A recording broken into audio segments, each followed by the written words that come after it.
a week. If you guys don't know who this was a guy, I promise you, I thought his career was done. He used to like DM me stuff like, oh, hey, like, here's my side. But even me, and again, we also got to realize, especially as black males, like men in general with certain things, and I'm not saying, these are serious things too, but you don't get a lot of black men don't get the benefit of the doubt. We don't even get the, well, let's wait and see. It's usually like, get him out of here. So if you guys don't know, this is OTF Doodie Law. Okay, he signed to OTF, which is Dirk's label. Now, while he was just coming up like last year, maybe the year before, I think it was last year, his ex-girlfriend claimed that he was finagling and fondling her son's booty hole. Now, it's a child, like literally a child. Like, I don't think the child was even more than like 5 or 6. Essentially, his ex-girlfriend was calling him a pedophile, okay? Basically saying he was trying to thigh the child. He immediately denied it, but obviously, people in these situations look at how heinous and how egregious and how disgusted these allegations are and say instantly, yo, brother, we just can't rock with you. And at that moment when this was happening and she was going live a bunch of times, like, kind of like, like recording her son, kind of saying certain stuff and like whatever, Shade Room was covering it. And I said to myself, this nigga is done. And I had a countdown in my mind silently. And I said, Dirk got to drop this guy because it's over.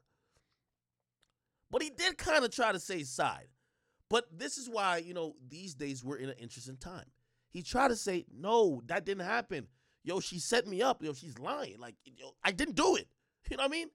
And you know what we said? Yeah, all right, nigga. They all say that. I didn't believe him at all. What ends up happening is that there was a whole investigation. Number one, he wasn't charged with anything. But number two, he eventually sued her because she was cooperating with police and making certain statements, proclaiming what he did that she knew as a fact while he said he didn't know. Now, he did have some proof, but again, the problem with these type of situations, the crime is so disgusting, we just want to say off with his neck.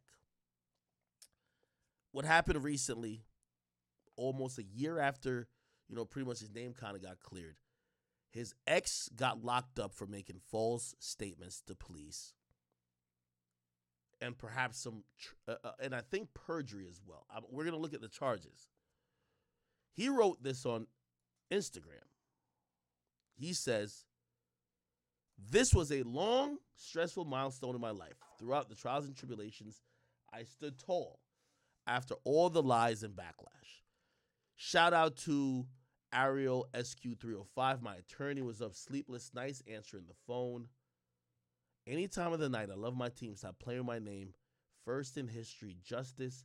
First time being served from a scorned woman who tried to ruin me. Cancel her. Stay blessed.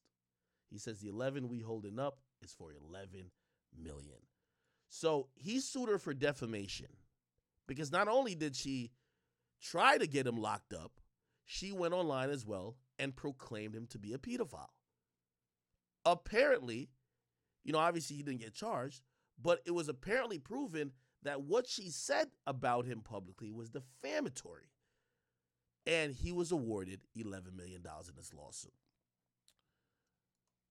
This is very rare, and we don't see these things at all. Anyway, she was arrested recently, his ex, and it says the description is contradictory statements, official proceedings, and it says perjury, official proceedings. Okay? This is a picture of her getting locked up. If you scroll up on my page, you will see the video of her getting locked up here.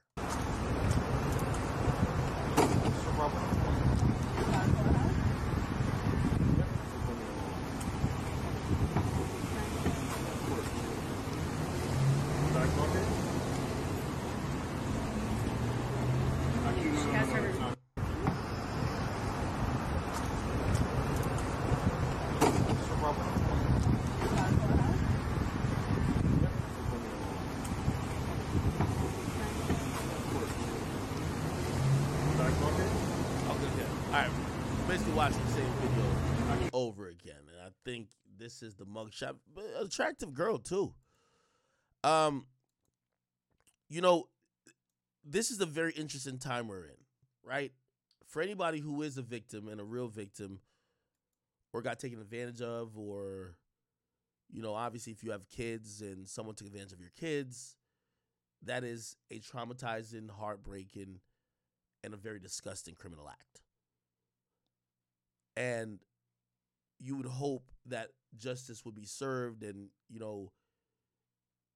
the person who committed whatever offense would be punished.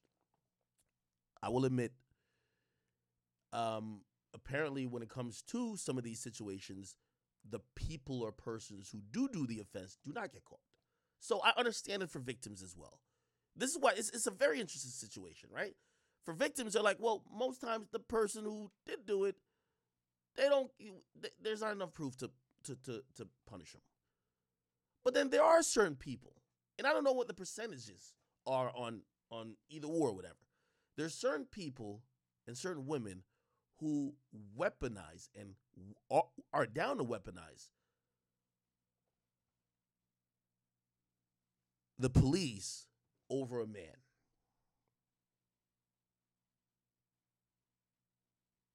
They're arguing with their dude, or they're catching their dude cheating. They threw all your clothes out the window. They bleached everything. Y'all get in the argument, but you ain't touch her. You about to leave or some shit. She threatens to call the cops on you. Or she shows up to the house. It's your house, but she's living with you. Now she wants you to leave out of your own place. You're like, I'm not leaving. I'm paying the bills here. Well, I'm gonna call the cops and say you hit me. The police unilaterally are gonna believe the woman. Men usually are on the defense.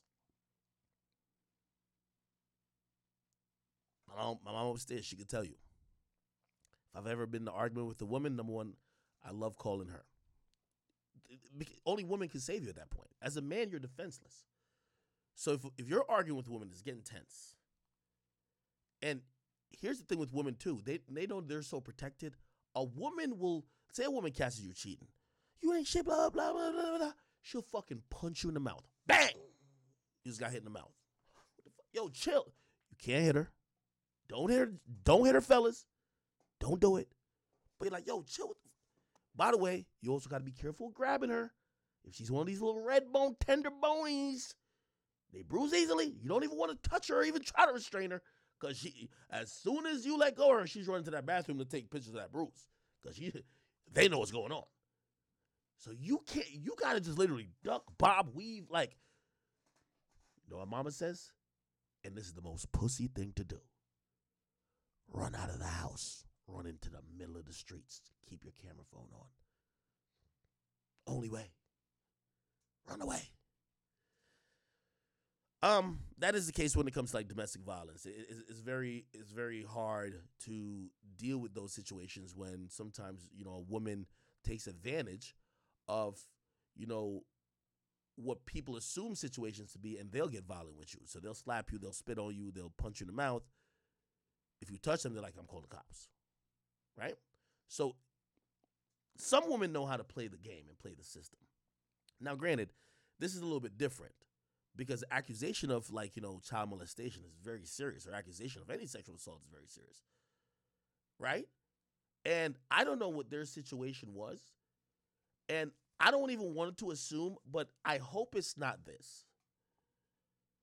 I've seen women, when they realize that a relationship won't work, resort to then allegations or threaten you with allegations to keep you in line. She find out you keep fucking with that same girl she don't like. It's the third time she caught you cheating. You're trying to leave. She gonna pull it out like a yellow card in soccer. Yo, hey, I'll get your ass locked up. In a lot of toxic relationships, you got to sit there. Now, this is if, again, these are the worst extremes of where people ain't victims, but they're using the thought and theory a lot of times that the woman is usually the victim, but they're using and weaponized against men. So she got locked up. By the way, beautiful girl too. My theory is this: that nigga was either cheating or he was about to dip. And you know when you ever broke up with a girl or cheated on a girl, or y'all ended on bad terms, first thing she says, that nigga dick little. Second thing she gonna say, I ain't gonna lie, that nigga gay. What did 5-year foreign's girl say? Yo, he was fucking me and we're fucking and he says, give me that dick. So you're coming out now to tell us that you were fucking what you believe is a gay man, and you continue to do it for years and even have kids with the gay man. But now you want to expose the gay man to the public. Make that make sense. By the way, she also came out later to say she was lying.